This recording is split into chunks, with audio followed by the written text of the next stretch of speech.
ನಮಸ್ಕಾರ ವೀಕ್ಷಕರೇ, ನಮ್ಮ ಸುತ್ತ ವಾಹಿನಿಯ ಎಲ್ಲ ವೀಕ್ಷಕರಿಗೂ ಮತ್ತೊಮ್ಮೆ ನಮಸ್ಕಾರಗಳನ್ನು ತಿಳಿಸ್ತಾ, ವೀಕ್ಷಕರೇ ತಮ್ಮೆಲ್ಲರಿಗೂ ಸಹ ತಿಳಿದಿರೋ ಹಾಗೆ ನಮ್ಮ ಸುತ್ತಮುತ್ತಲಿನ ಬಹಳಷ್ಟು ಕ್ಷೇತ್ರಗಳಲ್ಲಿ ಹಲವಾರು ರಾಜಕಾರಣಿಗಳು ನಮಗೆ ಸಿಗ್ತಾ ಹೋಗ್ತಾರೆ. ಆದರೆ ಕೆಲವೊಂದು ರಾಜಕಾರಣಿಗಳು ಮಾತ್ರ ತಮ್ಮದೇ ಆದಂತಹ ಒಂದು ಶೈಲಿಯಲ್ಲಿ ಕೆಲಸ ಕಾರ್ಯವನ್ನು ಮಾಡುತ್ತಾ ಆ ಕ್ಷೇತ್ರದ ಜನರ ಪ್ರೀತಿ, ವಿಶ್ವಾಸ ಮತ್ತು ಮೆಚ್ಚುಗೆಗೆ ಪಾತ್ರರಾಗಿರುತ್ತಾರೆ.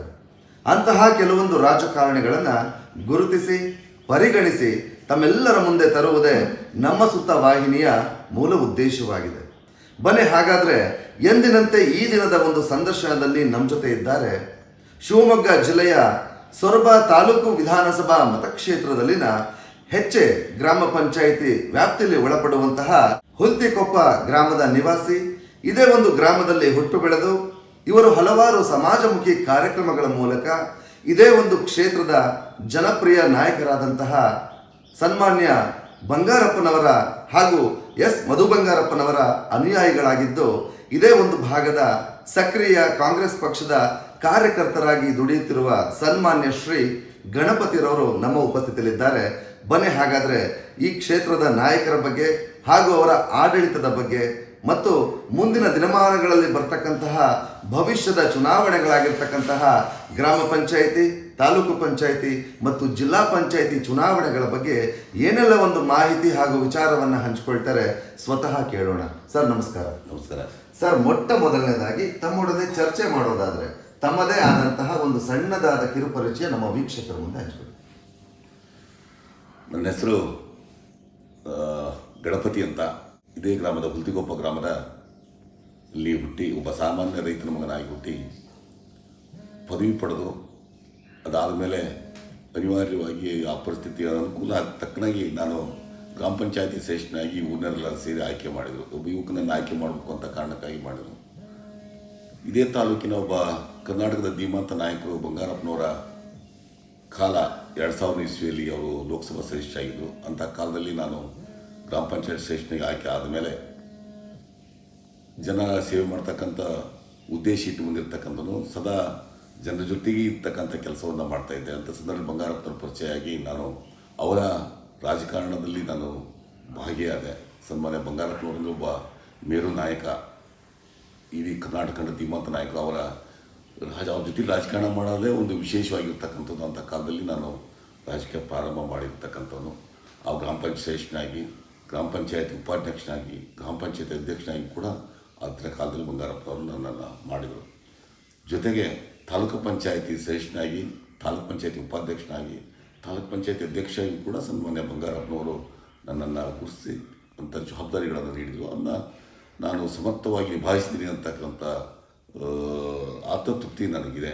ಅದ್ರ ಜೊತೆಗೆ ಬಂಗಾರಪ್ಪನವರು ರಾಜಕಾರಣದ ಜೊತೆಗೆ ಮಧು ಬಂಗಾರಪ್ಪನವರು ಕೂಡ ನನ್ನ ನಾಯಕರಾಗಿ ಅವರ ರಾಜಕೀಯ ಪರಂಪರೆಯನ್ನು ಮುಂದುವರಿಸೋಕ್ಕಂಥ ಜವಾಬ್ದಾರಿಯನ್ನೇನು ಬಂಗಾರಪ್ಪನವರು ಕೊಟ್ಟರು. ಮಧು ಬಂಗಾರಪ್ಪನವ್ರ ಒಟ್ಟಿಗೂ ಕೂಡ ನಾನು ರಾಜಕೀಯ ಮಾಡ್ತಕ್ಕಂಥ ಕೆಲಸವನ್ನು ಮಾಡಿದೆ. ಆ ಸಂದರ್ಭದಲ್ಲಿ ನಮ್ಮ ಮನೆಯವರು ಈ ಚಂದ್ರಗುತ್ತಿ ಜಿಲ್ಲಾ ಪಂಚಾಯತಿ ಕ್ಷೇತ್ರ ಮಹಿಳೆಗೆ ಮೀಸಲಾಯಿತು. ನಮ್ಮ ಮನೆಯವರನ್ನೇ ಜಿಲ್ಲಾ ಪಂಚಾಯತ್ ಸದಸ್ಯರಾಗಿ ರಾಜೇಶ್ವರಿ ಗಣಪತಿ ಅಂತೇಳಿ ಅವ್ರನ್ನ ಜಿಲ್ಲಾ ಪಂಚಾಯತ್ ಸದಸ್ಯರಾಗಿ ಈ ಕ್ಷೇತ್ರದ ಸೇವೆ ಮಾಡ್ತಕ್ಕಂಥ ಅವಕಾಶವನ್ನು ಕೂಡ ಸನ್ಮಾನ್ಯ ಮಧು ಬಂಗಾರಪ್ಪನವರು ಮಾಡಿದ್ದಾರೆ. ಹಾಗಾಗಿ ನಾನು ಗ್ರಾಮ ಪಂಚಾಯತಿ ಸದಸ್ಯ, ಅಧ್ಯಕ್ಷ, ಉಪಾಧ್ಯಕ್ಷರಾಗಿ, ತಾಲೂಕು ಪಂಚಾಯತಿ ಸದಸ್ಯರಾಗಿ, ಉಪಾಧ್ಯಕ್ಷರಾಗಿ, ಅಧ್ಯಕ್ಷರಾಗಿ ಸೇವೆ ಸಲ್ಲಿಸ್ತಕ್ಕಂಥ ಅವಕಾಶ, ಮತ್ತು 2 ಪಕ್ಷದ ಅಧ್ಯಕ್ಷನಾಗಿ ಸೇವೆ ಸಲ್ಲಿಸಲು ಅವಕಾಶ ಸಿಕ್ಕಿತು. ಬಂಗಾರಪ್ಪನವರು ಕಾಂಗ್ರೆಸ್ ಪಕ್ಷಕ್ಕೆ ಹೋದಾಗ ನಾನು ಕಾಂಗ್ರೆಸ್ಸಿನ ಅಧ್ಯಕ್ಷನಾಗಿ, ಬ್ಲಾಕ್ ಸಮಿತಿ ಅಧ್ಯಕ್ಷನಾಗಿದ್ದೆ.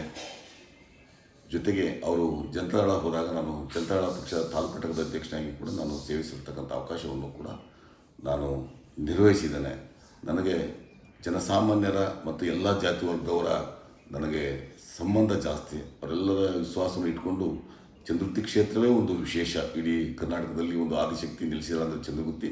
ಆ ಕ್ಷೇತ್ರದ ಆ ತಾಯಿ ಆಶೀರ್ವಾದದಿಂದ ನಾನು ಇವತ್ತು ಒಬ್ಬ ಸಾಮಾನ್ಯ ಕಾರ್ಯಕರ್ತನಾಗಿ ಜನರ ಸೇವೆ ಮಾಡ್ತಕ್ಕಂಥ ಅವಕಾಶವನ್ನು ಕೂಡ ಆ ತಾಯಿ ನನಗೆ ಕರುಣಿಸಿ ಇವತ್ತು ಬಂಗಾರಪ್ಪನವರ ಅನುಯಾಯಿಯಾಗಿ, ಮಧು ಬಂಗಾರಪ್ಪ ಅನುಯಾಯಿಯಾಗಿ, ಬಂಗಾರಪ್ಪನವರ ರಾಜಕಾರಣ ಏನಿತ್ತು, ಗೇಣಿದಾರರು, ಬದುಕು ಸಾಗುವಳಿದಾರರು ಏನು ಹೋರಾಟ, ಬಡವರ ದೀನದಲಿತರ ಏನು ಹೋರಾಟವನ್ನು ಏನು ಮುಂದುವರಿಸಿಕೊಂಡು ಹೋಗ್ತಾರೆ ಮಧು ಬಂಗಾರಪ್ಪನ ಅವರ ಜೊತೆಯಲ್ಲಿ ನಾನು ಕೂಡ ಒಬ್ಬ ಸಾಮಾನ್ಯ ಕಾರ್ಯಕರ್ತನಾಗಿ ಮಾಡ್ತಕ್ಕಂಥ ಅವಕಾಶವನ್ನು ಇವತ್ತು ಮಾಡಿದ್ದೇನೆ. ಹಾಗಾಗಿ ನಾನು ಒಬ್ಬ ಸಾಮಾನ್ಯ ರೈತನ ಮಗನ ನಾನು ನನ್ನನ್ನು ಈ ಮಟ್ಟಕ್ಕೆ ತಂದಿರತಕ್ಕಂಥದ್ದು ಬಂಗಾರಪ್ಪನವರು ಮತ್ತು ಮಧು ಬಂಗಾರಪ್ಪನವರು ಅಂತಕ್ಕಂಥ ಮಾತನ್ನು ಹೇಳ್ತೀನಿ.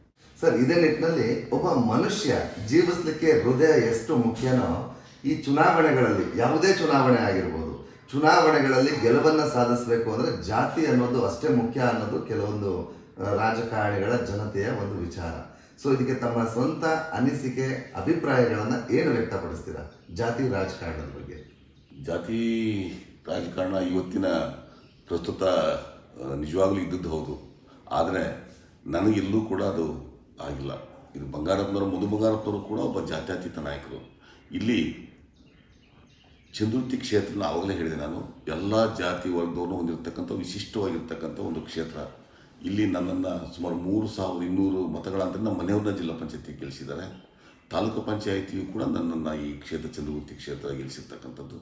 ಎಲ್ಲ ಜಾತಿ ವರ್ಗದವರಿಗೆ ಹೊಂದಾಣಿಕೆ ಮಾಡ್ಕೊಂಡು ಅವರ ಕಷ್ಟ ಸುಖದಲ್ಲಿ ಭಾಗಿಯಾಗ್ತಕ್ಕಂಥ ಕೆಲಸವನ್ನು ಮಾಡಿದರೆ, ಬಹುಶಃ ಬೇರೆ ಸಮಾಜದಲ್ಲೂ ಇಷ್ಟಪಡ್ತಕ್ಕಂಥದ್ದು ನಮಗೆ ಒಳ್ಳೇದು ಮಾಡೋಕ್ಕಾಗದಿದ್ದರೆ ಕೆಟ್ಟದ್ದು ಮಾಡಬಾರ್ದು ಅಂತಕ್ಕಂಥ ಭಾವನೆ ಇರ್ತದೆ. ಎಲ್ಲರನ್ನೂ ವಿಶ್ವಾಸ ಒಯ್ತಕ್ಕಂಥ ಕೆಲಸ, ಎಲ್ಲರಿಗೂ ಸರಿ ಸಮಾನ ಮಾಡ್ತಕ್ಕಂಥ ಕೆಲಸ, ಅಧಿಕಾರ ಕೊಡುವಂಥ ಸಂದರ್ಭದಲ್ಲಿ ಅವರಿಗೆ ಎಲ್ಲ ವರ್ಗವನ್ನು ವಿಶ್ವಾಸದಲ್ಲಿ ಇಟ್ಕೊಂಡು ಹೋದರೆ ಬಹುಶಃ ಅಂಥದ್ದು ಎಲ್ಲಿಯೂ ಅವಕಾಶ ಹೋಗೋದ್ರೆ ಜಾತಿ ಅಂತಕ್ಕಂಥದ್ದು ನಾವು ಮಾಡ್ಕೊಂಡಿದ್ದ ಹೊರತು ನಮ್ಮ ಹೃದಯದಲ್ಲಿ ಅದು ಇಲ್ಲದೇ ಇದ್ದರೆ ಬಹುಶಃ ಎಲ್ಲ ಜಾತಿ ವರ್ಗದವರು ಒಪ್ಕೊಂಡು ರಾಜಕಾರಣ ಮಾಡ್ತಕ್ಕಂಥ ಪರಿಸ್ಥಿತಿ ಇದೆ.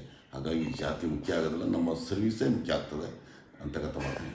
ಹಾಗಾದರೆ ಕೆಲವೊಂದು ಜಾತಿ ರಾಜಕಾರಣ ಮಾಡ್ತಕ್ಕಂತಹ ಕೆಲವೊಂದು ರಾಜಕೀಯ ಮುಖಂಡರುಗಳಿಗೆ ತಾವು ಕೂಡ ಈ ಭಾಗದ ಒಂದು ರಾಜಕೀಯದ ಮುಖಂಡರಾಗಿ, ಒಂದು ಅನುಭವವುಳ್ಳ ರಾಜಕಾರಣಿಗಳಾಗಿ ಅವರಿಗೆ ಏನು ಸಲಹೆ ಸೂಚನೆಗಳನ್ನು ನೀಡ್ತೀರಾ?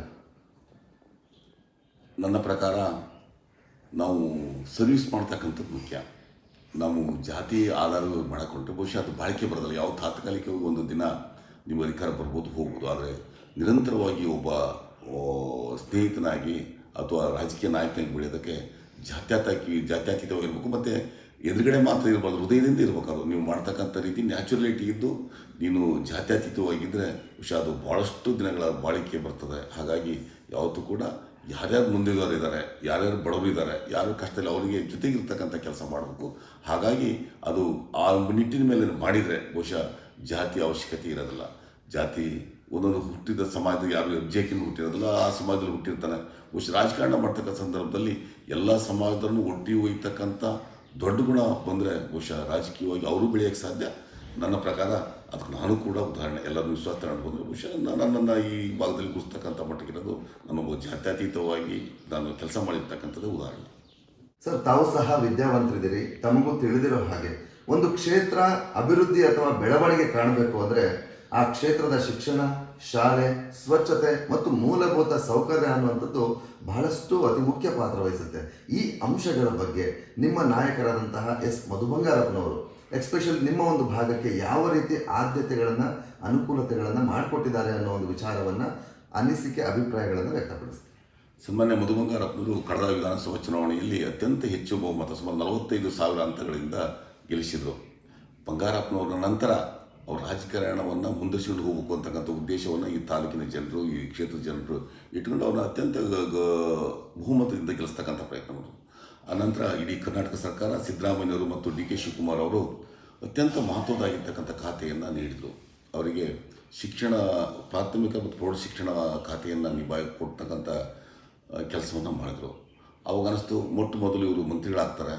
ನಮಗೆಲ್ಲರಿಗೂ ಕೂಡ ಒಂದು ಅನುಮಾನ ಇತ್ತು, ಹೇಗೆ ನಿಭಾಯಿಸ್ತಾರೆ, ಒಟ್ಟು ಭಾಳ ಸಮಸ್ಯೆಗಳಿರ್ತಕ್ಕಂಥ ಭಾಳ ದೊಡ್ಡ ಇಲಾಖೆಯನ್ನು ಸಿದ್ದರಾಮಯ್ಯನವರು ನೀಡಿಬಿಟ್ಟಿರುವಂತಕ್ಕಂಥ ಅಭಿಪ್ರಾಯ ನಮ್ಮೆಲ್ಲ ಮುಖಂಡರಿತ್ತು. ಬಹುಶಃ ಅದನ್ನು ಇವತ್ತು ಸುಳ್ಳಾಗಿಸಿದ್ದಾರೆ ಮಧು ಬಂಗಾರಪ್ಪನವರು. ಶಿಕ್ಷಣ ಇಲಾಖೆಯಲ್ಲಿ ಭಾಳಷ್ಟು ಕ್ರಾಂತಿಕಾರಕ ಬದಲಾವಣೆಗಳನ್ನು ತಂದು ಇವತ್ತು ಶಿಕ್ಷಣ ಇಲಾಖೆಯನ್ನು ಇವತ್ತು ಮುನ್ನಡೆಸ್ತಕ್ಕಂಥದ್ದು ಒಂದು ಹೆಮ್ಮೆ. ಅದೆಲ್ಲವೂ ಕೂಡ ನನ್ನ ಪ್ರಕಾರ ವಿರೋಧ ಪಾರ್ಟಿಯ ಸದಸ್ಯರು, ಅದರ ಮೇಲ್ಮನೆ ಸದಸ್ಯರು ಮತ್ತು ಭಾಳಷ್ಟು ಜನ ವಿರೋಧ ಪಾರ್ಟಿಯ ಶಾಸಕರು ಕೂಡ ಮಧು ಬಂಗಾರಪ್ಪ ಶಿಕ್ಷಣ ಇಲಾಖೆ ಬಗ್ಗೆ ತಮ್ಮ ಒಳ್ಳೆಯ ಕೆಲಸವನ್ನು ಮಾಡ್ತಾರೆ ಅಂತಕ್ಕಂಥದ್ದನ್ನು ಸದನದ ಒಳಗಡೆ ಅವ್ರನ್ನ ಪ್ರಶಂಸೆ ಮಾಡಿರ್ತಕ್ಕಂಥದ್ದನ್ನು ನೀವೆಲ್ಲ ಮಾಧ್ಯಮದಲ್ಲಿ ಮತ್ತು ನೋಡಿದ್ದೇವೆ. ಅದೆಲ್ಲ ವಿಧಾನಸಭೆಯಲ್ಲಿ ನಡೀತಕ್ಕಂಥ ವಿಷಯಗಳನ್ನು ನೋಡಿದ್ದೇವೆ.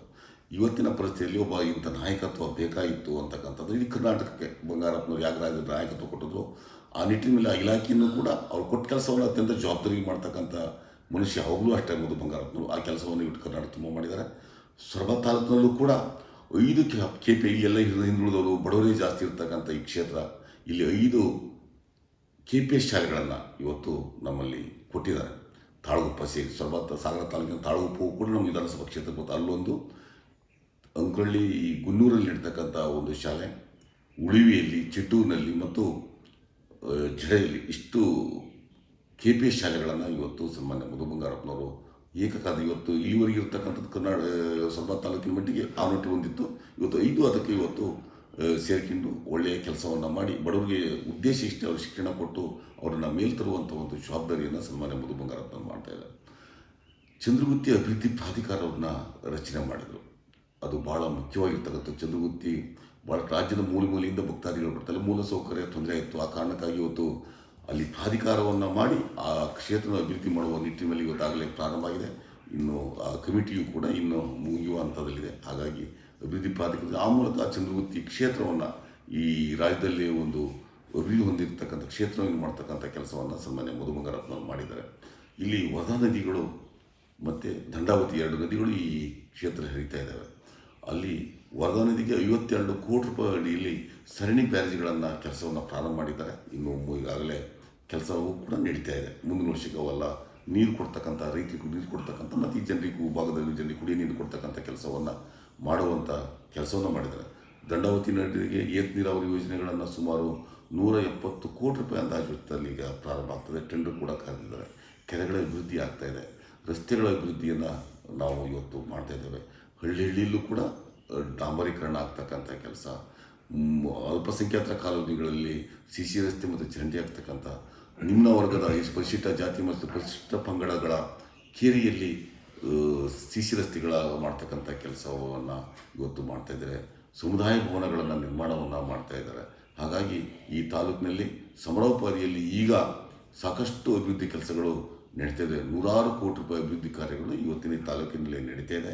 ಜೊತೆಗೆ ಈ ಸರ್ಕಾರದ ಮಹತ್ವಾಕಾಂಕ್ಷಿ ಯೋಜನೆಗಳಾಗಿರ್ತಕ್ಕಂಥ ಗ್ಯಾರಂಟಿ ಯೋಜನೆಗಳನ್ನು ಗೃಹ ಜ್ಯೋತಿ, ಗೃಹಲಕ್ಷ್ಮಿ, ಯುವ ನಿಧಿ ಮತ್ತು ಅನ್ನಭಾಗ್ಯ ಇವೆಲ್ಲ ಮತ್ತು ಶಕ್ತಿ ಯೋಜನೆಯನ್ನು ಆಗಿರ್ತಕ್ಕಂಥ ಎಲ್ಲವೂ ಕೂಡ ಇವತ್ತು ಕೆಲಸಗಳು ನಡೀತಾ ಇದೆ.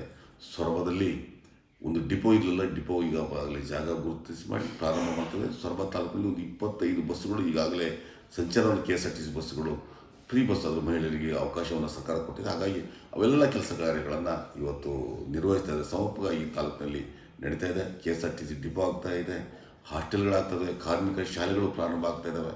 ಎಲ್ಲ ಕೆಲಸ ನಾರಾಯಣಗೌಡ ಅಭಿವೃದ್ಧಿ ಕೆಲಸ ಏನು ಕಟ್ಟಡವು ಕೂಡ ನಡೀತಾ ಇದೆ. ಹಾಸ್ಟೆಲ್ಗಳನ್ನು BCM ಮತ್ತು ಸೋಷಿಯಲ್ ಹಾಸ್ಟೆಲ್ಲು ಕೂಡ ಈ ತಾಲೂಕು ನಡೀತಾ ಇದೆ. 100 ಕೋಟಿ ರೂಪಾಯಿ ಅಭಿವೃದ್ಧಿ ಕೆಲಸಗಳು ಪ್ರಾರಂಭ ಆಗಿದ್ದಾವೆ. ಇನ್ನು 1 ವರ್ಷ ಆಗ್ಬಿಟ್ರೆ ಎಲ್ಲವೂ ಪೂರ್ಣಗೊಳ್ಳುವಂಥ ಹಂತದಲ್ಲಿ ಇದ್ದಾವೆ ಅಂತಕ್ಕಂಥ ಮಾತನ್ನು ನಾನು ಹೇಳ್ತಾ ಇದ್ದೇನೆ. ಸನ್ಮಾನ್ಯ ಮಧು ಬಂಗಾರಪ್ಪನವರು ಅಭಿವೃದ್ಧಿ ಪರವಾಗಿರ್ತಕ್ಕಂಥವ್ರು ಅಂತಕ್ಕಂಥ ಮಾತನ್ನು, ಮತ್ತು ಜನರಿಗೆ ಶಿಕ್ಷಣ ಕೊಡಬೇಕು, ಅಭಿವೃದ್ಧಿ ಆಗಬೇಕು, ಜೊತೆ ಸ್ಪಂದನೆ ಮಾಡ್ತಕ್ಕಂಥ ಕೆಲಸವನ್ನು ಕೂಡ ಸನ್ಮಾನ್ಯ ಮಧು ಬಂಗಾರಪ್ಪನವರು. ಇದು ವಿಶೇಷವಾಗಿರ್ತಕ್ಕಂಥದ್ದು ಸೊರಬ ತಾಲೂಕು. ಇಲ್ಲಿ ಬಂಗಾರಪ್ಪನವ್ರನ್ನ ಮತ್ತು ಕಾಗೋಡು ತಿಮ್ಮಪ್ಪವ್ರನ್ನ ನಂಬಿ ಈ ಜಿಲ್ಲೆಯ ಜನ ಎಲ್ಲ ಹೆಚ್ಚಾಗಿ ಬಗರ್ಕುಂ ಸಾಗುವಳಿನ ಮಾಡಿದ್ದಾರೆ. ಅದು ಕಂದಾಯ ಭೂಮಿ ಇರ್ಬೋದು, ಅರಣ್ಯ ಭೂಮಿ ಇದ್ದವರು ತಮ್ಮ ಅನುಕೂಲ ಹೊಟ್ಟೆಪಾಡಿಗಾಗಿ ಅದನ್ನು ಮಾಡಿರ್ತಕ್ಕಂಥ ಕೆಲಸ ಇದೆ. ಬಂಗಾರಪ್ಪನವ್ರು ಬಿಟ್ಟು ಹೋಗ್ಬಿಟ್ರು. ಕಾಗೋಡು ತಿಮ್ಮಪ್ಪನವ್ರು ರಾಜಕೀಯವಾಗಿ ಅವರಿಗೆ ಏಜ್ ಆಗ್ಬಿಟ್ಟು ಅನ್ನೋ ಕಾರಣಕ್ಕಾಗಿ ಜನ ಆತಂಕದಲ್ಲಿದ್ದರು. ಮಧು ಬಂಗಾರಪ್ಪನವರು ಅವ್ರು ರಾಜಕೀಯಕ್ಕೆ ಬಂದ ಮೇಲೆ ಎಲ್ಲ ಕೆಲಸ ಕಾರ್ಯಗಳನ್ನು ನಿರ್ವಹಿಸಿ ಬಗರ್ಕುಂ ಸಾಗುವಳಿ ರಕ್ಷಣೆ ಕೊಡ್ತಕ್ಕಂಥ ಕೆಲಸವನ್ನು ಮಾಡ್ತಾಯಿದ್ದಾರೆ. ಬಗರ್ಕುಂ ಸಮಿತಿ ಮೂಲಕ ಹಕ್ಕುಪತ್ರ ಕೊಡ್ತಕ್ಕಂಥ ಕೆಲಸವನ್ನು ಕೂಡ ಸನ್ಮಾನ್ಯ ಮಧು ಬಂಗಾರಪ್ಪನವರು ಮಾಡಿ ಇವತ್ತು ಈ ಜಿಲ್ಲೆಯ ಈ ತಾಲೂಕಿನ ಬಗರ್ಕುಂ ಸಾಗುವಳಿದಾರರು ನೆಮ್ಮದಿಯಂತ ಬದುಕುವಂಥ ಕೆಲಸವನ್ನು ಕೂಡ ಇವತ್ತು ಮಾಡ್ತಾಯಿದ್ದಾರೆ. ಅವರಿಗೆ ರೈತರಿಗೆ ಕೊಡ್ತಕ್ಕಂಥ ಬಂಗಾರಪ್ಪನ ಫ್ರೀ ಕರೆಂಟ್ ಕೊಟ್ಟಿರ್ತಕ್ಕಂಥ ಕರೆಂಟಿಗೆ ಈಗಾಗಲೇ ಗ್ರಿಡ್ಗಳು ಮತ್ತು ಈ ಕಡಿಮೆ ಇತ್ತು, ಅವನು ಕೂಡ ಜಾಸ್ತಿ ಮಾಡಿ ಇವತ್ತು ಕುಪ್ಪಗಡ್ಡೆ ಮತ್ತು ಇಂಡುವಳ್ಳಿಯಲ್ಲಿ ಹೆಚ್ಚುವರಿಯಾಗಿ 2 ಗ್ರಿಡ್ಗಳನ್ನು ಪ್ರಾರಂಭ ಮಾಡ್ತಾಯಿದ್ದಾರೆ. ಅದು ಗುದ್ಲಿ ಪೂಜೆಗೂ ಕೂಡ ನಾಡ್ದು ಅದು ಫಿಕ್ಸ್ ಮಾಡಬೇಕಾಗಿದೆ. ಆ ಕೆಲಸವನ್ನು ಕೂಡ ಸನ್ಮಾನ್ಯ ಮಧು ಬಂಗಾರಪ್ಪ ಮಾಡಿದ್ದಾರೆ.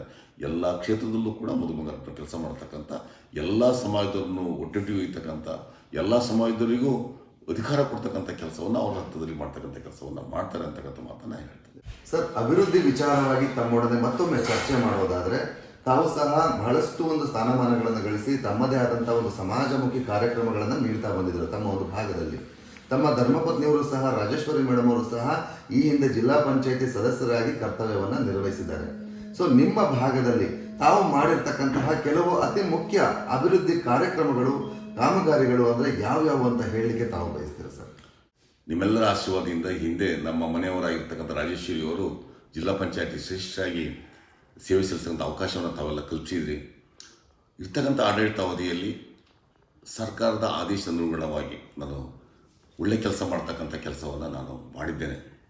ಬಂಧುಗಳೇ, ಆ ಕಾಲದಲ್ಲಿ ಕುಡಿಯ ನೀರಿನ ಸಮಸ್ಯೆ ಅತ್ಯಂತ ಹೆಚ್ಚು ಇರತಕ್ಕಂಥ ಈ ಕ್ಷೇತ್ರದಲ್ಲಿ ಪ್ರತಿ ಹಳ್ಳಿಗೂ ಕೂಡ ಕುಡಿಯ ನೀರಿನ ಬೋರ್ಗಳನ್ನು ಕೊರೆಸ್ತಕ್ಕಂಥ ವ್ಯವಸ್ಥೆಯನ್ನು ಸನ್ಮಾನ್ಯ ಮಧು ಬಂಗಾರಪ್ಪನ ಮೂಲಕ ನಾವು ಮಾಡಿರ್ತಕ್ಕಂಥದ್ದು ನಮ್ಮ ದೊಡ್ಡದು. ಅವತ್ತು ಕುಡಿಯ ನೀರು ಕೊಡ್ತಕ್ಕಂಥದ್ದು ಭಾಳ ಮುಖ್ಯವಾಗಿರ್ತಕ್ಕಂಥ ಅವತ್ತು ಬರಗಾಲವೂ ಕೂಡ ಇತ್ತು.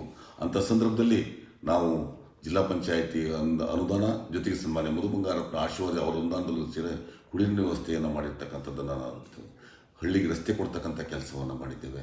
ಜೊತೆಗೆ ಆವತ್ತಿನ ಕಾಲದಲ್ಲಿ ಚಂದ್ರಗುತ್ತಿ ಅಭಿವೃದ್ಧಿ ಆಗಬೇಕು ಅನ್ನೋ ಕಾರಣಕ್ಕಾಗಿ ಮಧು ಬಂಗಾರಪ್ಪನವ್ರನ್ನ ಮನವಿ ಮಾಡಿದಾಗ ಅವತ್ತು ಡಾರ್ಮೆಟ್ರಿ ಏನು ಅರ್ಧಕ್ಕೆ ನಿಂತಿತ್ತು ಅದನ್ನು ಮುಗಿಸ್ತಕ್ಕಂಥ ಕೆಲಸವನ್ನು ಮಾಡಿದ್ದಾರೆ. ಕಲ್ಯಾಣ ಮಂಟಪವನ್ನು ನಿಲ್ಲಿಸಿದ್ರು, ಅದನ್ನು ಕೂಡ ನಾವು ವಿಶೇಷವಾಗಿರ್ತಕ್ಕಂಥ ಮನವಿ ಮೇರೆಗೆ ಇವತ್ತು ಆ ಕೆಲಸವನ್ನು ಕೂಡ ಸನ್ಮಾನ್ಯ ಮಧು ಬಂಗಾರಪ್ಪನವ್ರು ಮಾಡಿ ಅಲ್ಲಿಯ ಮೂಲಭೂತ ಸೌಕರ್ಯಗಳನ್ನು ಕೊಡ್ತಕ್ಕಂಥ ಕೆಲಸವನ್ನು ಮಾಡಿದ್ದಾರೆ. ಇಡೀ ಜಿಲ್ಲಾ ಪಂಚಾಯತಿ ಕ್ಷೇತ್ರದಲ್ಲಿ ನಮಗೆ ತೃಪ್ತಿ ಇದೆ. ಸಮುದಾಯಗಳ ರಚನೆ ಆಯಿತು, ಕೆರೆಗಳ ಅಭಿವೃದ್ಧಿ ಆಯಿತು. ಸೊರಬ ತಾಲೂಕಿಗೆ ಅತ್ಯಂತ ಹೆಚ್ಚು ಕೆರೆಗಳನ್ನು ಹೊಂದಿರತಕ್ಕಂಥದ್ದು, ಅಲ್ಲೂ ಕೂಡ ವಿಶೇಷವಾಗಿರ್ತಕ್ಕಂಥ ಅನುದಾನ ತಂದು ಕೆರೆಗಳ ಅಭಿವೃದ್ಧಿಯನ್ನು ಮಾಡ್ತಕ್ಕಂಥ ಕೆಲಸವನ್ನು ಕೂಡ ನಾವು ಕ್ಷೇತ್ರ ಜನರ ಆಶೀರ್ವಾದದಿಂದ ಮಾಡಿದ್ದೇವೆ. ಅದರಲ್ಲೂ ಕೂಡ ನಮ್ಮ ನಾಯಕರಾದ ಮಧು ಬಂಗಾರಪ್ಪನವರ ಆಶೀರ್ವಾದದೊಂದಿಗೆ ಅವರ ಅಧಿಕಾರವನ್ನು ಕೂಡ ಉಪಯೋಗಿಸಿಕೊಂಡು ನಾವು ಕೆಲಸವನ್ನು ಇಲ್ಲಿ ಮಾಡಿ ಈ ಜನರಿಗೆ ನಾವು ಕೆಲಸವನ್ನು ಮಾಡ್ತಕ್ಕಂಥ ಕೆಲಸವನ್ನು ಮಾಡಿದ್ದೇವೆ. ಈ ಚಂದ್ರಗುತ್ತಿ ಜಿಲ್ಲಾ ಪಂಚಾಯತಿ ಕ್ಷೇತ್ರದ ಜನರ ಋಣ ನಮ್ಮ ಮೇಲಿದೆ.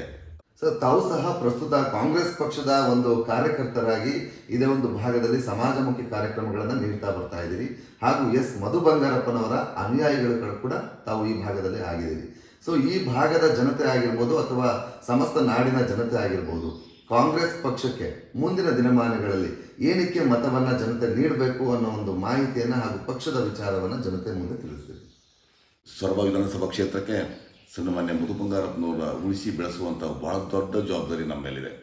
ನಾನು ಹೇಳಿದೆ, ಬಂಗಾರಪ್ಪನವ್ರನ್ನೇ ನಂಬಿ ಈ ತಾಲೂಕಿನ ಜನರು ಬಗರ್ಗುಂ ಸಾಗುವಳಿ ಮಾಡ್ತಕ್ಕಂಥವ್ರು ಭಾಳಷ್ಟು ಜನ ರೈತರಿದ್ದಾರೆ.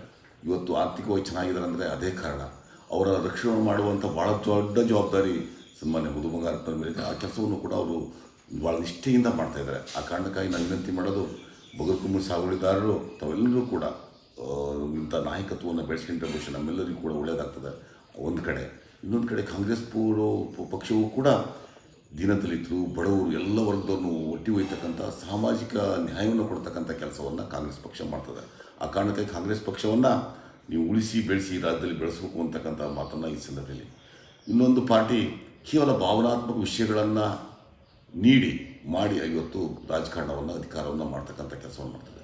ಕಾಂಗ್ರೆಸ್ ಪಕ್ಷದ ಸಿದ್ಧಾಂತ ಎಲ್ಲ ಸಮಾಜದರಿಗೂ ನ್ಯಾಯನೂ ಕೊಡಬೇಕು, ಬಡವರನ್ನ ಮೇಲೆತ್ತುವಂಥ ತುಂಬ ದೊಡ್ಡ ಕೆಲಸವನ್ನು ಮಾಡ್ತಾಯಿದೆ. ಆ ಕಾರಣಕ್ಕಾಗಿ ಕಾಂಗ್ರೆಸ್ ಪಕ್ಷವನ್ನು ಗೆಲ್ಲಿಸಬೇಕು ಅಂತಕ್ಕಂಥ ಮಾತನ್ನು ಈ ಸಂದರ್ಭ ಹೇಳಿ, ಮಧು ಬಂಗಾರಪ್ಪನವರು ಈ ರಾಜ್ಯದಲ್ಲಿ ಬಂಗಾರಪ್ಪನವರು ಹೇಗೆ ಬೆಳೆದರು, ಮಧು ಬಂಗಾರಪ್ಪನವರು ಕೂಡ ಒಬ್ಬ ರಾಜ್ಯ ಮಟ್ಟದ ನಾಯಕರಾಗಿ ಬೆಳೀತಕ್ಕಂಥ ಅವಕಾಶವನ್ನು ಮಾಡ್ತಾಯಿದ್ದಾರೆ. ಅವರು ಆಡಳಿತವನ್ನು ಮಾಡ್ತಾಯಿದ್ದಾರೆ. ಅವರು ಮಕ್ಕಳಿಗೆ ಶಿಕ್ಷಣ ಕೊಡ್ತಕ್ಕಂಥ ದೊಡ್ಡ ಜವಾಬ್ದಾರಿನ ಕೆಲಸವನ್ನು ಮಾಡ್ತಾಯಿದ್ದಾರೆ. ಹಾಗಾಗಿ ಮಧು ಬಂಗಾರಪ್ಪನವರನ್ನು ಬೆಳೆಸಬೇಕು ಅಂತ ಹೇಳಿ ನಾನು ವಿಶೇಷವಾಗಿ ಈ ಕ್ಷೇತ್ರದ ಮಹಾಜನತೆಯಲ್ಲಿ ವಿನಂತಿಯನ್ನು ಮಾಡ್ತೇನೆ. ಚಂದ್ರಗುತ್ತಿ ಜಿಲ್ಲಾ ಪಂಚಾಯತಿ ಕ್ಷೇತ್ರದಲ್ಲೂ ಕೂಡ ನಾನು ವಿನಂತಿ ಮಾಡೋದು, ತಾವೆಲ್ಲರೂ ಕೂಡ ಅವ್ರನ್ನ ಬೆಳೆಸಿ ಉಳಿಸ್ಬೇಕು ಅಂತಕ್ಕಂಥ ಮನವಿಯನ್ನು ಮಾಡಿ, ಮುಂದಿನ ತಾಲೂಕು ಪಂಚಾಯತಿ, ಜಿಲ್ಲಾ ಪಂಚಾಯತಿ, ಗ್ರಾಮ ಪಂಚಾಯತಿಗಳು ಏನೆಲ್ಲ ಸ್ಥಳೀಯ ಸಂಸ್ಥೆ ಚುನಾವಣೆಗಳು ಬರ್ತವೆ ಅವೆಲ್ಲವನ್ನೂ ಕೂಡ ಸನ್ಮಾನ್ಯ ಮಧು ಬಂಗಾರಪ್ಪ ಪರವಾಗಿ ಮತವನ್ನು ನೀಡಿ ಅವ್ರನ್ನ ಗೆಲ್ಲಿಸಿ ಅವರಿಗೆ ರಾಜಕೀಯವಾಗಿ ಶಕ್ತಿಯನ್ನು ಕೊಡಬೇಕು ಅಂತಕ್ಕಂಥ ವಿನಂತಿಯನ್ನು ಎಲ್ಲ ಬೆಂಬಲಿಗರಲ್ಲಿ ಕಾರ್ಯಕರ್ತರಲ್ಲಿ ಮಾಡ್ತಾಯಿದ್ದೇನೆ. ವಿಶೇಷವಾಗಿ ಸೊರಬ ಇವತ್ತು ಭಾಳ ಶಾಂತಿಯುತವಾಗಿ ಆಡಳಿತ ನಡ್ಕೊಂಡು ಹೋಗ್ತಾ ಇದೆ. ಮಧು ಬಂಗಾರಪ್ಪನವರು ಇವರು ಬಂಗಾರಪ್ಪನವರೇ ಅಂತಕ್ಕಂಥ ಭಾವನೆಯಿಂದ ಎಲ್ಲ ಧರ್ಮ ಜಾತಿಯವರು ಕೂಡ ಇವತ್ತು ಕೆಲಸವನ್ನು ಮಾಡ್ತಾಯಿದ್ದಾರೆ. ಹಾಗಾಗಿ ನಾನು ವಿನಂತಿ ಮಾಡೋದು, ನೀವೆಲ್ಲರೂ ಕೂಡ ಮಧು ಬಂಗಾರಪ್ಪ ನಿಲ್ಲಬೇಕು ಅಂತಕ್ಕಂಥ ವಿನಂತಿಯನ್ನು ಈ ಮೂಲಕ ನಾನು ಮಾಡಿ ನನ್ನ ನಮಸ್ಕಾರವನ್ನು ತಿಳಿಸ್ತೇನೆ. ನಮಸ್ಕಾರ. ಕಟ್ಟ ಕಡೆಯದಾಗಿ ಮತ್ತೊಮ್ಮೆ ತಮ್ಮೊಡನೆ ಚರ್ಚೆ ಮಾಡೋದಾದರೆ, ತಾವು ಹುಟ್ಟು ಬೆಳೆದಿರ್ತಕ್ಕಂತಹ ಸೊರಬ ತಾಲೂಕಿನ ಹುಲ್ತಿಕೊಪ್ಪ ಗ್ರಾಮದ ಜನತೆಗೆ ತಾವು ನಮ್ಮ ಸುತ್ತ ವಾಹಿನಿ ಮುಖೇನ ಕೊನೆಯದಾಗಿ ಏನು ಹೇಳೋದಕ್ಕೆ ಬಯಸ್ತೀರೋ ಅಥವಾ ಏನು ಕೇಳೋದಕ್ಕೆ ಬಯಸ್ತೀರೋ? ಯಾಕಂದ್ರೆ ಹಳ್ಳಿಯಿಂದ ದಿಲ್ಲಿವರೆಗೂ ಅಂತ ಹೇಳ್ತಾರೆ. ಸೊ ತಾವು ಈ ಹಳ್ಳಿಯಲ್ಲಿ ಹುಟ್ಟು ಬೆಳೆದು ನಿಮ್ಮ ಹಳ್ಳಿ ಜನಕ್ಕೆ ಏನು ಹೇಳೋದಕ್ಕೆ ಬಯಸ್ತೀರಿ? ವಿಶೇಷವಾಗಿರ್ತಕ್ಕಂಥದ್ದು ನನ್ನ ಹುಲ್ತಿಕೊಪ್ಪ ಗ್ರಾಮದ ಮತ್ತು ಕೊಂಡುಮನೆ ಗ್ರಾಮದ ಎರಡೂ ಗ್ರಾಮಗಳಿಗೆ ನಾನು ವಿಶೇಷವಾಗಿರ್ತಕ್ಕಂಥ ಗೌರವವನ್ನು ಕೊಡ್ತೇನೆ. ನನ್ನ ರಾಜಕೀಯ ಕರ್ಮಭೂಮಿ ಇದು. ಗ್ರಾಮ ಪಂಚಾಯತಿ ಸೆಷನ್ನಾಗಿ ನಮ್ಮ ಯುವಕರಿದ್ದಾಗ ಬೆಳೆಸಿ ಈ ಮಟ್ಟಕ್ಕೆ ತರ್ತಕ್ಕಂಥ ಈ ಗ್ರಾಮದ ಜನರು. ಹಾಗಾಗಿ ನಾನು ವಿಶೇಷವಾಗಿರ್ತಕ್ಕಂಥ ನಮಸ್ಕಾರವನ್ನು ಈ ಗ್ರಾಮದ ಹುಲ್ತಿಕೊಪ್ಪ ಗ್ರಾಮದ ಜನರೆಲ್ಲರಿಗೂ ನಾನು ವಿನಂತಿ ಮಾಡ್ತೇನೆ. ನನ್ನನ್ನು ಈ ಗ್ರಾಮ ಪಂಚಾಯತ್ನಾಗಿ ಮತ್ತು ತಾಲೂಕು ಮಟ್ಟದ ಒಬ್ಬ ರಾಜಕಾರಣಿ ಬೆಳೆಸ್ತಕ್ಕಂಥದ್ದಕ್ಕೆ ಈ ಊರಿನ ಜನರೇ ಕಾರಣ. ನನ್ನನ್ನು ಅತ್ಯಂತ ಪ್ರೀತಿಯಿಂದ ಬೆಳೆಸಿದ್ದಾರೆ. ಹಾಗಾಗಿ ನಾನು ಎಷ್ಟು ನಮಸ್ಕಾರ ಹೇಳಿದರೂ ಕೂಡ ಈ ಗ್ರಾಮದವರಿಗೆ ಕಡಿಮೆನೇ. ವಿಶೇಷವಾಗಿ ಅವರ ಆಶೀರ್ವಾದ ಯಾವಾಗಲೂ ಕೂಡ ಹೀಗೆ ಇರಬೇಕು. ನಾನು ಕೂಡ ಈ ಊರಿನಲ್ಲಿ ಒಂದು ಸಣ್ಣ ಪುಟ್ಟ ಏನೇ ಕಾರ್ಯ ಕೆಲಸಗಾಗಿದ್ದರೂ ಕೂಡ ಅವ್ರ ಜೊತೆಗಿದ್ದು ಮಾಡ್ತಕ್ಕಂಥ ಕೆಲಸವನ್ನು ಕೂಡ ನಾನು ಮಾಡ್ತೇನೆ, ನಿಮ್ಮ ಮುಟ್ಟಿನ ಇರ್ತೇನೆ ಅಂತಕ್ಕಂಥ ಮಾತನ್ನು ಈ ಸಂದರ್ಭದಲ್ಲಿ ಹೇಳಿ, ಈ ಊರಿನಲ್ಲಿ ರಸ್ತೆಗಳ ಅಭಿವೃದ್ಧಿ ಆಗ್ತಾ ಇದ್ದಾವೆ, ಕುಡಿಯ ನೀರಿನ ತೊಂದರೆ ಇಲ್ಲ, ವಿದ್ಯುತ್ತಿನ ತೊಂದರೆ ಇಲ್ಲ, ಅವೆಲ್ಲವನ್ನೂ ಕೂಡ ನಾವು ನಿಲ್ಲಿಸಿದ್ದೇವೆ. ಈಗಾಗಲೇ ರಸ್ತೆಗಳನ್ನು ಮಾಡುವಂಥ ದೊಡ್ಡ ಕೆಲಸವನ್ನು 2.5 ಕೋಟಿ ರೂಪಾಯಿ ಅನುದಾನದಲ್ಲಿ ಚಿಕ್ಕನಗಟ್ಟೆ ರಸ್ತೆಯನ್ನು ಕೂಡ ಮಾಡಿದ್ದೇವೆ. ಥಂಡಿಯೋಗ ರಸ್ತೆಯನ್ನು ಡಾಂಬರೀಕರಣ ಆಗ್ತಾ ಇದೆ. ಊರೊಳಗಿನ ಎಲ್ಲ ರಸ್ತೆಗಳು ಜಿಲ್ಲೆಗಳಾಗಿದ್ದಾವೆ, ಅವು ಕೂಡ ರಸ್ತೆಗಳಾಗ್ತವೆ. ಸಮುದಾಯ ದೇವಸ್ಥಾನ ಕಟ್ಟಿದ್ದೇವೆ. ಹಾಗಾಗಿ ಎಲ್ಲ ಕೆಲಸ ಕಾರ್ಯಗಳನ್ನು ಮಾಡುವಂಥ ಕೆಲಸವನ್ನು ಆಶೀರ್ವಾದವನ್ನು ಈ ಊರಿನ ಜನರು ಮಾಡಿದ್ದಾರೆ. ಹಾಗಾಗಿ ಈ ಊರಿನ ಋಣ ನಾನು ಎಲ್ಲಿವರೆಗೆ ಇರ್ತೋ ಅಲ್ಲಿವರೆಗೆ ಇರ್ತದೆ. ಆ ಜನರನ್ನು ನಾವು ಯಾವತ್ತೂ ಕೂಡ ನಾನು ಮರಿತಕ್ಕಂಥ ಪ್ರಶ್ನೆ ಇಲ್ಲ. ನಿಮ್ಮ ಆಶೀರ್ವಾದವು ಕೂಡ ನಮ್ಮಲ್ಲಿ ಇರಬೇಕು ಅಂತಕ್ಕಂಥ ವಿಶೇಷವಾಗಿರ್ತಕ್ಕಂಥ ಪ್ರಾರ್ಥನೆಯನ್ನು ಕೂಡ ನಿಮ್ಮಲ್ಲಿ ಮಾಡ್ತೇನೆ. ನಮಸ್ಕಾರ. ಖಂಡಿತ ಒಳ್ಳೆ ವಿಚಾರವಾಗಿ ಮಾಹಿತಿಯನ್ನು ಹಂಚಿಕೊಂಡಿದ್ದೀರಾ. ತಮ್ಮ ಒಂದು ವೈಯಕ್ತಿಕ ಹಾಗೂ ರಾಜಕಾರಣದ ವಿಚಾರವನ್ನು ನಮ್ಮೊಡನೆ ಚರ್ಚೆ ಮಾಡಿದ್ದಕ್ಕಾಗಿ ನಮ್ಮ ಸುತ್ತ ವಾಹಿನಿ ಪರವಾಗಿ ಹಾಗೂ ಸಮಸ್ತ ನಾಡಿನ ಎಲ್ಲ ವೀಕ್ಷಕರ ಪರವಾಗಿ ತಮಗೆ ಮತ್ತೊಮ್ಮೆ ಹಾರ್ದಿಕ ಧನ್ಯವಾದಗಳು. ಆಯ್ತು. ನಿಮ್ಮ ವಾಹಿನಿಯು ಕೂಡ ಅತ್ಯಂತವಾಗಿರ್ತಕ್ಕಂಥ ಗೌರವವನ್ನು ಕೊಡ್ತೇನೆ ಅಂತ ನಮ್ಮ ಮನೆಗೆ ಬಂದು ನಮ್ಮನ್ನು ಭೇಟಿ ಮಾಡಿ ಮಾತುಕತೆ ಆಡ್ತಕ್ಕಂಥ 4 ಜನ ಹಂಚಿ ಹೇಳ್ತಕ್ಕಂಥ ಕೆಲಸ ಮಾಡಿ. ಹಾಗಾಗಿ ಏನು ನಮ್ಮ ಸುತ್ತ ಈ ವಾಹಿನಿ ಇದೆ, ನಿಮ್ಮ ವಾಹಿನಿ ಕೂಡ ಬೆಳೀಲಿ, ಒಳ್ಳೆ ಸಮಾಜಮುಖಿ ಕಾರ್ಯಗಳನ್ನು ವಾಹಿನಿ ಮಾಡಲಿ ಅಂತಕ್ಕಂಥ ಕೆಲಸವನ್ನು ಮಾಡಿ ನಮ್ಮ ಮನೆಗೆ ಬಂದಿದ್ದಕ್ಕೆ ತಮ್ಮೆಲ್ಲರಿಗೂ ಅಭಿನಂದನೆಗಳು. ಖಂಡಿತ ತಾವು ಕೇಳಿದ್ರಲ್ಲ ವೀಕ್ಷಕರೇ, ನಮ್ಮ ಶಿವಮೊಗ್ಗ ಜಿಲ್ಲೆಯ ಸೊರಬ ತಾಲೂಕು ವಿಧಾನಸಭಾ ಮತಕ್ಷೇತ್ರದಲ್ಲಿನ ಹುಲ್ತಿಕೊಪ್ಪ ಗ್ರಾಮದ ನಿವಾಸಿ ಹಾಗೂ ಈ ಭಾಗದ ಅನುಭವವುಳ್ಳ ರಾಜಕಾರಣಿಗಳಲ್ಲಿ ಒಬ್ಬರಾದಂತಹ ಸನ್ಮಾನ್ಯ ಶ್ರೀ ಗಣಪತಿರವರು ಆಡಿರ್ತಕ್ಕಂತಹ ಮಾತುಗಳನ್ನು, ಇಂತಹ ರಾಜಕಾರಣಿಗಳು ತಮ್ಮ ವೈಯಕ್ತಿಕ ಜೀವನವನ್ನು ಸಹ ಮರೆತು ರಾಜಕೀಯಕ್ಕೆ ಬಂದು ಸಮಾಜ ಸೇವೆಯನ್ನು ಮಾಡ್ತಾ ಇರ್ತಾರೆ ವೀಕ್ಷಕರೇ. ಇಂಥವರನ್ನು ಗುರುತಿಸಿ ತಮ್ಮ ಮುಂದೆ ಇಟ್ಟಿದ್ದೇವೆ. ನೆನಪಿರಲಿ ವೀಕ್ಷಕರೇ, ಆಯ್ಕೆಯು ನಿಮ್ಮದೇ, ನಿರ್ಧಾರವು ನಿಮ್ಮದೇ, ಭರವಸೆ ಮಾತ್ರ ನಮ್ಮದು ಅಂತ ಹೇಳ್ತಾ ಮತ್ತು ಚುನಾವಣಾ ಸಂದರ್ಭಗಳಲ್ಲಿ ತಪ್ಪದೆ ಮತವನ್ನು ಹಾಕಿ ನಿಮ್ಮ ಹಕ್ಕನ್ನು ಚಲಾಯಿಸಿ. ಜೈ ಹಿಂದ್, ನಮಸ್ಕಾರ.